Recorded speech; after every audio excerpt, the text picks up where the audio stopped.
नमस्कार, मैं हूं सुशील शर्मा और आप देख रहे हैं हमारा खास डिबेट शो मिलकर मांगेंगे जवाब। आज हम बात दतिया उपचुनाव में बीजेपी की हार के लिए जिम्मेदार विलन की करेंगे। ये विलन कौन है, इसे लेकर सियासी कयास लगाए जा रहे हैं। इधर भोपाल में हार के बाद मुख्यमंत्री निवास में गंभीर मंथन हुआ। पार्टी के सभी बड़े नेता इस बैठक में मौजूद थे और तथाकथित विलन पर कार्रवाई के लिए एक समिति भी बनाई गई है। अब बस एक्शन का इंतजार है। इसी मुद्दे से जुड़े हैं कई बड़े सवाल जिस पर मिलकर मांगेंगे जवाब। लेकिन सबसे पहले देखिए हमारी खास रिपोर्ट। दतिया उपचुनाव में हार के बाद बीजेपी में मंथन और समीक्षा का दौर शुरू हो गया है। सीएम हाउस में मुख्यमंत्री डॉक्टर मोहन यादव और प्रदेश अध्यक्ष हेमंत खंडेलवाल ने तमाम नेताओं के साथ हार की समीक्षा की। इतना ही नहीं, इस बैठक के तत्काल बाद हार की वजह जानने के लिए 2 सदस्यीय कमेटी भी बनाई गई। लेकिन पार्टी सूत्रों के अनुसार समीक्षा बैठक में दतिया में भीतरघात की बात सामने आई। कई नेताओं ने बीजेपी के खिलाफ वोटिंग कराने की भी बात कही। सूत्रों के अनुसार शक की सुई पूर्व मंत्री नरोत्तम मिश्रा की तरफ आकर रुक गई है। आने वाले समय में बीजेपी में बड़ा एक्शन देखने को मिल सकता है। इस बात के संकेत खुद हेमंत खंडेलवाल दे चुके हैं। निश्चित तौर पे भारतीय जनता पार्टी के लिए अनुशासन सर्वोपरि है और कोई भी कार्यकर्ता चाहे किसी पद पे हो उसको अनुशासन में ही रह के भारतीय जनता पार्टी का काम करना चाहिए। ऐसी पार्टी अपेक्षा करती है और इसलिए अनुशासन को बनाए रखने के लिए अगर कोई दोषी होगा तो निश्चित तौर पर उस पर कार्रवाई की जाएगी। दतिया बीजेपी कार्यकारिणी होगी भंग, जिला अध्यक्ष पर गिरेगी गाज, 25 से ज्यादा पार्षदों पर होगी कार्रवाई, नरोत्तम मिश्रा के समर्थकों पर होगा एक्शन, नरोत्तम पर भी हो सकती है बड़ी कार्रवाई। बीजेपी संगठन अब दतिया में भीतरघात करने वाले नेताओं और कार्यकर्ताओं की सूची तैयार कर रही है। चुनाव में लगे नेताओं ने कई नेताओं के नाम संगठन को बताए भी हैं। अब संगठन ऐसे विलेन नेताओं और कार्यकर्ताओं की सूची तैयार कर रहा है। इस सूची में नरोत्तम मिश्रा का नाम भी शामिल हो सकता है। नेता प्रतिपक्ष उमंग सिंघार ने भी नरोत्तम मिश्रा के भीतरघात करने से कांग्रेस को फायदा होने की बात कही है। ये तो सबको सर्वविदित था कि नरोत्तम मिश्रा जी टिकट चाहते थे, उनको टिकट मिला नहीं और उनको भारतीय जनता पार्टी ने छोड़ दिया एकल भोजन करने के लिए। तो अब वो एकल भोजन कर रहे हैं और भीतरघात उनके लोगों ने किया। निश्चित तौर से उसका नुकसान भारतीय जनता पार्टी को होगा। बीजेपी के भीतरघात का सीधा फायदा कांग्रेस को मिला, इस बात से इनकार नहीं किया जा सकता। कांग्रेस भी इस बात को कबूल कर रही है। बीजेपी से मिले संकेत के अनुसार आने वाले समय में दतिया में संगठन स्तर पर बहुत बड़ा बदलाव होगा। पार्टी वहां की राजनीतिक ढांचे में भी आमूलचूल बदलाव करेगी, जिम्मेदारी बदलेगी, भीतरघातियों पर एक्शन होगा और आने वाले चुनाव के लिए नई टीम खड़ी की जाएगी। मनोज राठौर, BSTV, भोपाल। तो दतिया विधानसभा के उपचुनाव में मिली हार के बाद भाजपा एक्शन मोड में है और उन भीतरघातियों बल्कि गद्दारों पर कार्रवाई करने की तैयारी की जा रही है। इसी पर चर्चा करेंगे। हमारे साथ खास पैनल मौजूद है। मेरे साथ स्टूडियो में मौजूद हैं भाजपा प्रवक्ता विवेक गुप्ता जी, आपका बहुत बहुत स्वागत है। ऑनलाइन जुड़े हुए हैं कांग्रेस प्रवक्ता सीताराम पवैया जी और वरिष्ठ पत्रकार राजनीतिक विश्लेषक देवदत्त दुबे जी।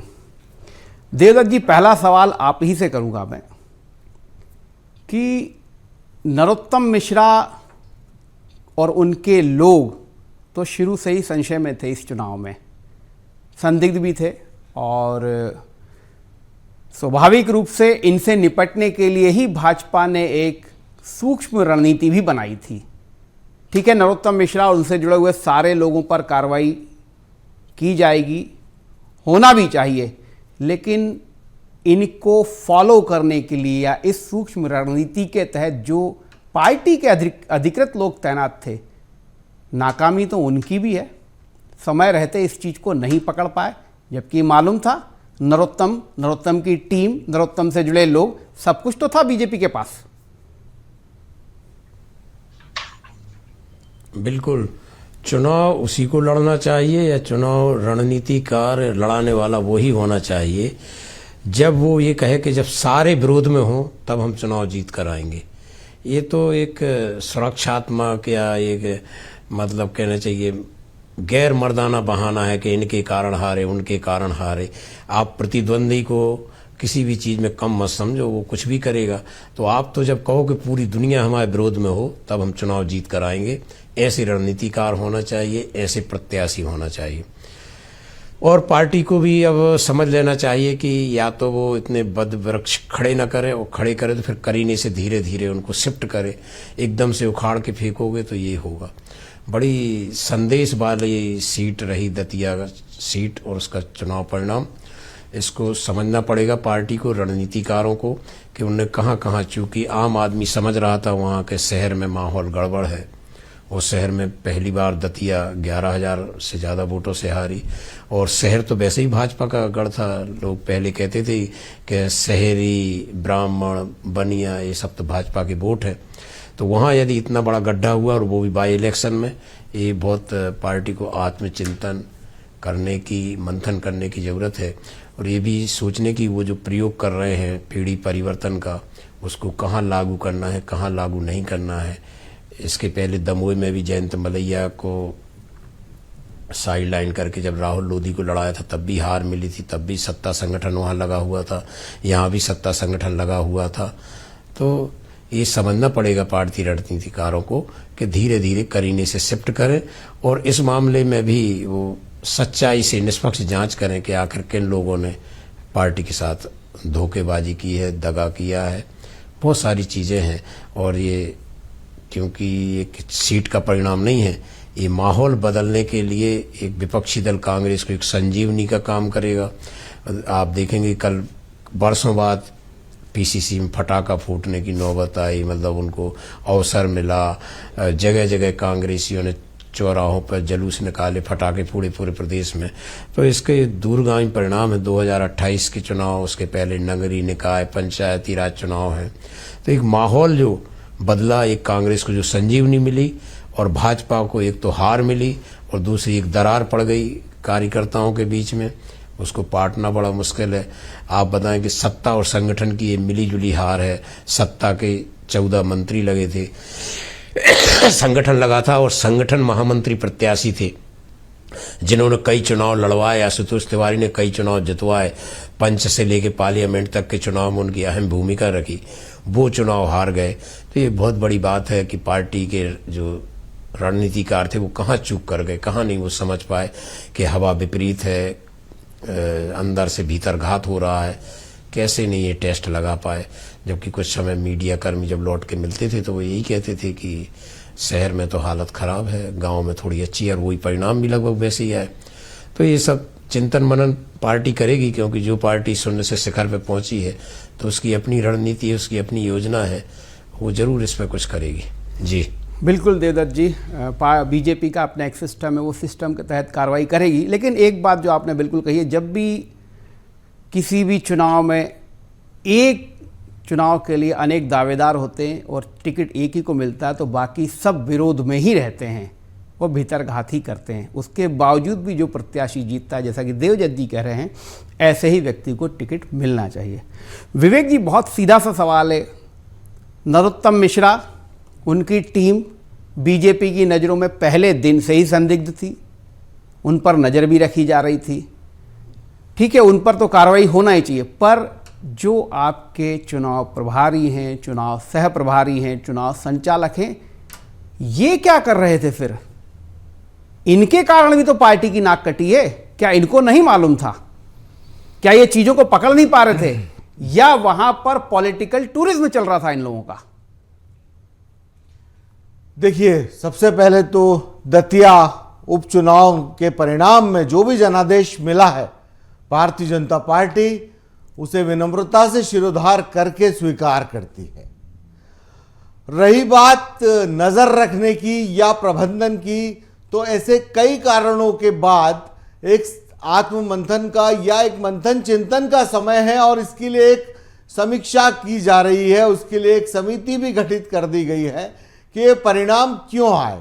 लेकिन मोटी बात करें तो ये बात भी तय है कि हम मध्य प्रदेश सरकार की कई जनहितैषी योजनाओं को अंतिम छोर तक पहुंचाने में शायद हम कामयाब नहीं हो सके और कांग्रेस भ्रम और गुमराह की राजनीति करके ये इस सीट पर विजय पाने में कामयाब हो गई।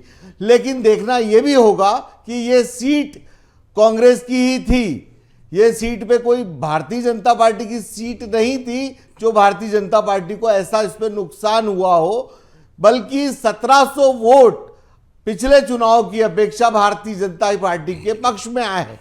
दूसरा तथ्य यह भी देखना होगा कि मध्य प्रदेश में 8% के बहुत मोटे अंतर से मध्य प्रदेश सरकार यहां पर भाजपा की बनी थी। 29 में से 29 लोकसभा सीट हमने डॉक्टर मोहन यादव मुख्यमंत्री मध्य प्रदेश के नेतृत्व में यहां जीती थी। तीनों की तीनों राज्यसभा सीटें हमने मुख्यमंत्री डॉक्टर मोहन यादव के नेतृत्व में फिर जीती थी। तो ये एक विश्व के सबसे ज्यादा बड़े और राजनीतिक संगठन की कुशलता का ही परिणाम है। लेकिन यहां पर ठीक है कि हम यहां पर कामयाब अपेक्षित परिणाम लाने में कामयाब नहीं हो सके, इस बात की समीक्षा भी कर रहे हैं और आज हमने समीक्षा समिति भी गठित कर दी है। माननीय हमारे प्रदेश महामंत्री गौरव रणदीवे, वरिष्ठ नेता अंबाराम जी कराड़ा इसमें सदस्य हैं और इन्हीं बातों के लिए, इन्हीं कई कारणों के लिए कि वहाँ क्या हुआ है और किस तरह की दिक्कतें आई हैं, क्यों हम लोग कामयाब नहीं हो पाए, इसके लिए बहुत गंभीर चिंतन हमारी पार्टी में होता है। हमारा कार्यकर्ता 24 घंटे और 7 दिन सक्रिय रहता है, जनता के बीच होता है। उसके बाद भी यदि अपेक्षित परिणाम नहीं प्राप्त होते हैं तो इस प्रकार समीक्षा, गहन समीक्षा होगी और उसी समीक्षा रिपोर्ट के आधार पर आगे की कार्रवाई भी तय होगी। और अनुशासनहीनता के दायरे की बात करें तो पार्टी अध्यक्ष हेमंत खंडेलवाल जी स्पष्ट कर चुके हैं कि यदि कोई अनुशासनहीनता की बात आएगी तो निश्चित रूप से उन पर भी कार्रवाई, वो लोग भी कार्रवाई के दायरे में आएंगे। जी, लेकिन आपने मेरी बात का जवाब नहीं दिया। बहरहाल ठीक है, मैं दोबारा आपसे इसी बात को फिर पूछूंगा, पर अब मैं चलता हूं कांग्रेस प्रवक्ता सीताराम जी के पास। सीताराम जी, आपकी पार्टी ने मतगणना के पहले ही भांप लिया या आकलन कर लिया था, तभी आपके प्रत्याशी घनश्याम सिंह ने भीतरघात का आरोप राजेंद्र भारती पर लगाया और उनके खिलाफ पार्टी ने कार्रवाई भी की। लेकिन परिणाम जो हैं, क्या ये परिणाम भी ये सिद्ध कर रहे हैं कि राजेंद्र भारती के विरोध के कारण ही ऐसा हुआ, जीत पाए? क्या सोच रही है, क्या पार्टी से गलत निर्णय हो गया? सर्वप्रथम मैं आपके चैनल के दर्शकों को, आपको और सभी मीडिया पैनलिस्ट को कांग्रेस पार्टी की ओर से राम राम करता हूं। दूसरी चीज, एक बात बहुत स्पष्ट तौर पे आपको बताना चाहता हूं कि मैं पहले दिन से, मेरी कम से कम 20वीं डिबेट होगी दतिया चुनाव को लेकर, मैं पहले दिन से एक चीज कह रहा था कि कांग्रेस पार्टी का कैंडिडेट आदरणीय घनश्याम सिंह जी प्रचंड मतों से वह चुनाव जीतेंगे और हम जीते चुनाव, नो डाउट। हमारे जीत का अंतर थोड़ा बहुत कम जरूर रहा हमारे आकलन से, पर ठीक है, हम चुनाव जीत गए। हमारी रणनीति, हमारे पास जनता के बीच में जो हम लेके गए, हमने भारतीय जनता पार्टी का ओरिजिनल चेहरा जो जनता के बीच में रखा और जनता उस चीज को समझ चुकी। आप ये समझ लीजिए, देश के 3 राज्यों में चुनाव हुए हैं, मध्य प्रदेश, बिहार और गुजरात। बिहार में भारतीय जनता पार्टी के राष्ट्रीय अध्यक्ष जो वर्तमान में है, उनका खुद का वार्ड हारी है भारतीय जनता पार्टी, ये आपकी जानकारी होगी। दूसरी बात, गुजरात के अंदर जो सीट भारतीय जनता पार्टी ने तकरीबन 80,000 से 1 लाख के मतों से अंतर से जीती थी, वो 20,000 पे आके टिक चुकी है। मध्य प्रदेश में ये मंथन का जो दिखावा भारतीय जनता पार्टी कर रही है, एक्चुअली ये मंथन नहीं है, ये मध्य प्रदेश में भारतीय जनता पार्टी के जो 5 पावर सेंटर हो गए थे, उसमें एक पावर सेंटर को खत्म करने का ये मंथन शुरू किया भारतीय जनता पार्टी। हमारा कहने का मतलब ये है कि जनता को आप कब तक भ्रमित रखोगे? सीताराम जी, आप लगातार डिबेट में बैठे, अब तो बता दीजिए, नरोत्तम मिश्रा ने आपकी मदद की या नहीं की? देखिए सर, मेरी बात सुनिए, 15 घंटे का वो तांडव देश और प्रदेश की और दतिया की और आसपास के राज्यों की जनता ने देखा है, जो भारतीय जनता पार्टी के चाल, चरित्र और चेहरे को उजागर करता है। वो चीज थी, उस दिन कांग्रेस की जीत स्पष्ट हो चुकी थी कि अब कांग्रेस को जीतने से कोई व्यक्ति नहीं रोक पाएगा। हम उस धन बल के सामने, बहुबल के सामने, प्रशासन बल के सामने 25-25 मंत्री, कम से कम 90 एमएलए, इस फौज के सामने कांग्रेस का वो कार्यकर्ता चौथे और 5वें नंबर का हमारे मध्य प्रदेश कांग्रेस कमेटी के अध्यक्ष आदरणीय जीतू पटवारी जी के नेतृत्व में किला लड़ाने के लिए तैयार था और आखिरी दिन दम तक हमने मतदान के दिन तक हमारा किला लड़ाया और हम हमारी नीतियों को और भारतीय जनता पार्टी की देश और प्रदेश को तोड़ने वाली नीतियों को जनता तक पहुंचाने में हम कामयाब रहे। आज देखिए आप मध्य प्रदेश की हालत क्या हो चुकी है। कर्जे के दलदल में ये प्रदेश फंस चुका है, किसान परेशान है, युवा परेशान है, भ्रष्टाचार अंतिम पराकाष्ठा पे प्रदेश के अंदर चल रहा है। आप बताइए इतनी चीज होने के बाद तो भी अंतर 6000 का ही है, तो भी सीताराम जी अंतर 6000 का ही है। पर मैं जो पूछ बताइए जी, मैं ये जानना चाह रहा था कि राजेंद्र भारती ने भीतरघात किया था या नहीं? बिल्कुल किया था, हमने बाहर किया। मतदान के दिन शाम को, रात को ही कांग्रेस पार्टी ने बाहर किया। और इनका ये आत्ममंथन, अगर भैया आपके इसमें किसी ने भीतरघात किया था तो उसी दिन एक्शन लेना था ना आपको। आज आत्ममंथन क्यों कर रहे हो? आत्ममंथन करना है तो स्वयं का मंथन करो। उसकी आप जनता को मूर्ख बना रहे हो। बिल्कुल, उसकी वजह तो यही रही होगी ना कि वहां के जो प्रभारी सह प्रभारी पदाधिकारियों ने बोला होगा साहब बहुत अच्छे से जीत रहे हैं।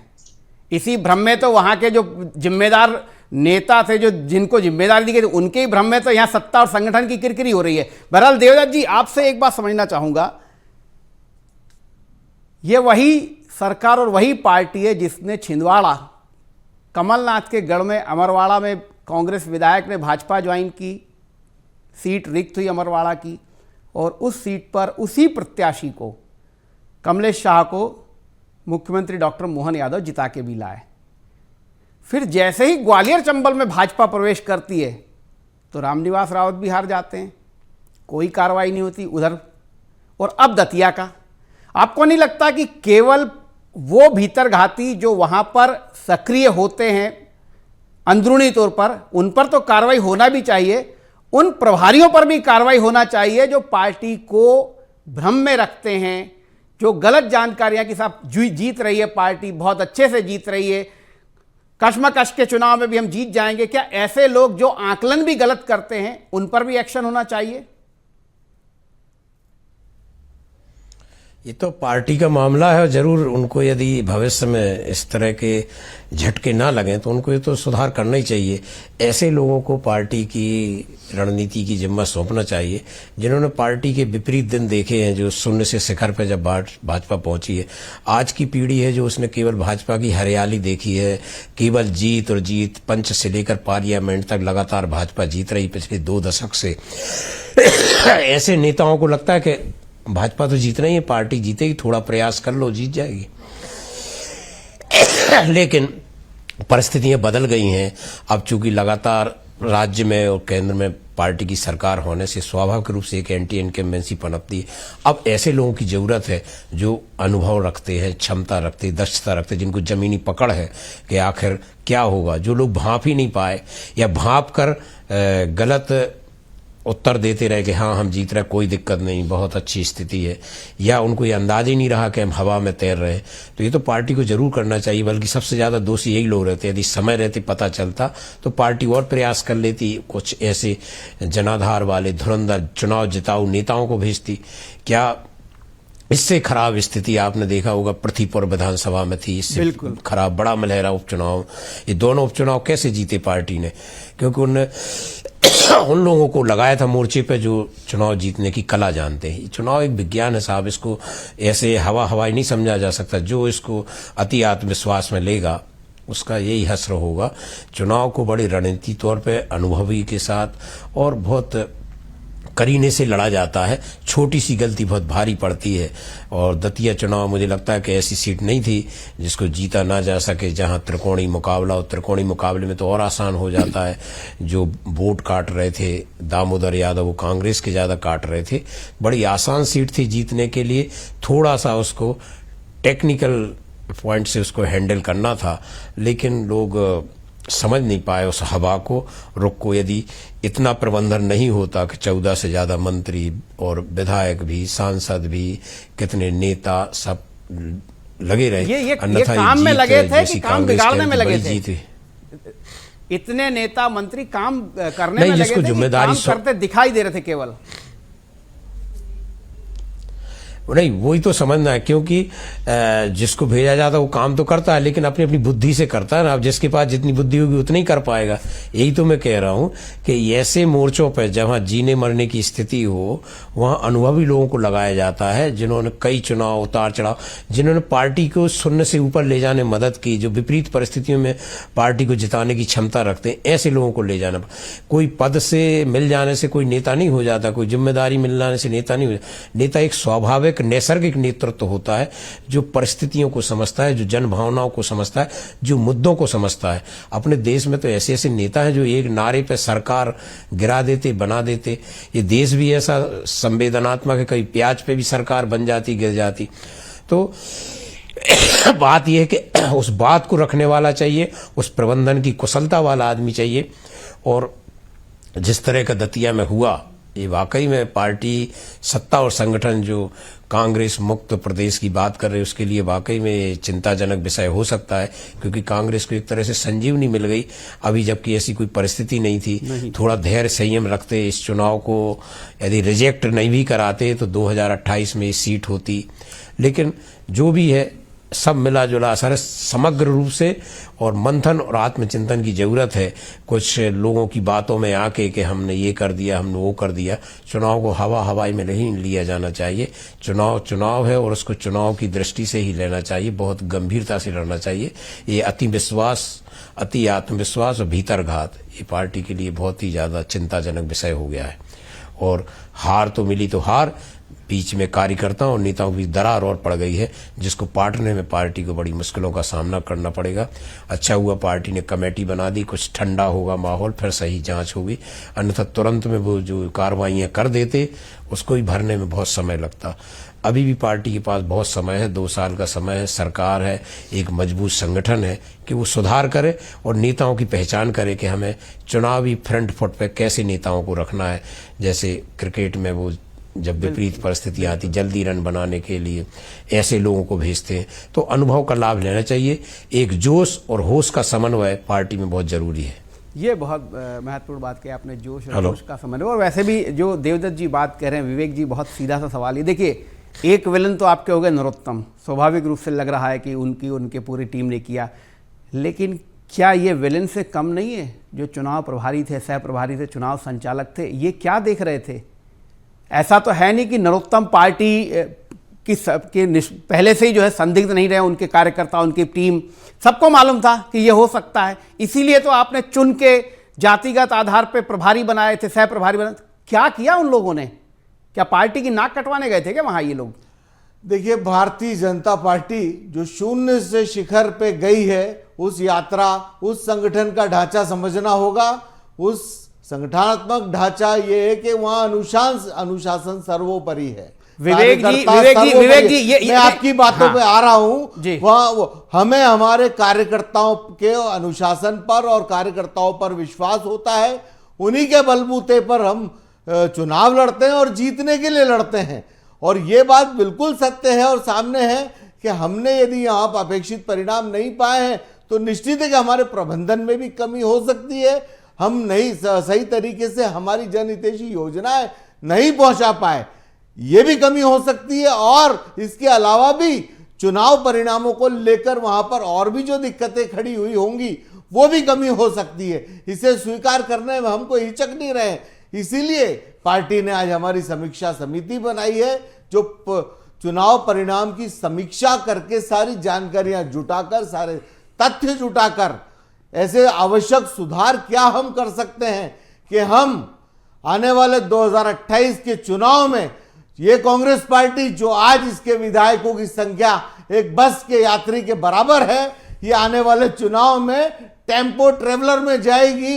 इस प्रकार का चुनाव भी लड़ा जाएगा और निश्चित है डॉक्टर मोहन यादव सरकार के कामकाज के बलबूते पर वो चुनाव होगा, उसका परिणाम भी वही होगा जो मैं आपको बता रहा हूं। बिल्कुल विवेक जी, लेकिन आपने मेरी बात का अभी भी स्पष्ट जवाब नहीं दिया। हाँ सीताराम जी, आप कुछ जवाब देना चाह रहे हैं विवेक की बात का? जी, मेरे मित्र को बड़ा ध्यान से सुन रहा था जी। इनने जो बात बोली है, मित्र, पहली बात तो ये बता दूं कि बस की संख्या 52 सीटर होती है, कांग्रेस के 63 से ऊपर है एमएलए, ठीक है। दूसरी चीज बता दूं कि जिस झूठ के भरम पर 2014 और 2003 के बाद जो मध्य प्रदेश और देश के अंदर सरकार चली है, जनता आईना देख चुकी है आपका, ठीक है। कैसे मासूम बच्चों के ऊपर टीयर गन से हमले किए गए, कैसे लाठियों से बच्चों को मारा गया है, आई समझ में, और कैसे उन बच्चों को अब ट्रोल किया जा रहा है। और मेरे देश का दुर्भाग्य है कि मेरा देश का प्रधानमंत्री ये कह रहा है कि मैंने माफ किया। अरे आप गार्जियन है, देश के बच्चे हैं, बच्चों ने अगर कुछ किया, गलती अपने से हुई है, सत्ता में हम बैठे हैं, आप माफ करने वाले होते कौन है? ऐसी तो इनकी बातें। इनके एक वो नेताजी है बिहार के, वो कह रहे कांग्रेस, हम तो भारतीय जनता पार्टी के नाम पर कुत्ते बिल्ली को लड़ा देंगे। मतलब कहां ले जा रहे हो आप लोकतंत्र को? करना क्या चाह रहे हो? घमंड अंतिम शिखर पे है आप लोगों का। मध्य प्रदेश को अलग कर्जे के दलदल में फंसा के बैठे हो, भ्रष्टाचार में गले गले डूबे हो, उसके बाद भी सरकार बनाने की बात कर रहे हो। अरे यार कैसे बात कर रहे हो आप लोग? कहां ले जा रहे हो भारत के लोकतंत्र को? केवल हिंदू मुसलमान पे टिकाओगे क्या? राम मंदिर का चंदा खा गए, कोई जवाब नहीं। ट्रस्ट में वही लोग आज भी मौजूद है, गरीब कर्मचारियों के ऊपर। सीताराम जी ये बात एक सवाल राजेंद्र भारती का भविष्य अब क्या है? राजेंद्र भारती का भविष्य अब क्या है? ये वही व्यक्ति है, ये वही व्यक्ति है जो लगातार नरोत्तम मिश्रा से लोहा लेते रहे। पिछले 2 चुनाव में अगर मामूली अंतर से जीते हैं तो इन्हीं के कारण जीते हैं, और एक चुनाव तो उन्होंने हरवा भी दिया। देखिए, कांग्रेस पार्टी अभी भी चुनाव जीती है, कांग्रेस पार्टी का अपना वोट बैंक है। राजेंद्र भारती का भविष्य क्या है? राजेंद्र भारती का भविष्य खत्म है। अगर कांग्रेस पार्टी ने उनको निकाल दिया तो क्या भविष्य उनका? और किसी का क्या भविष्य? मेरी पार्टी का भविष्य, कांग्रेस पार्टी का भविष्य।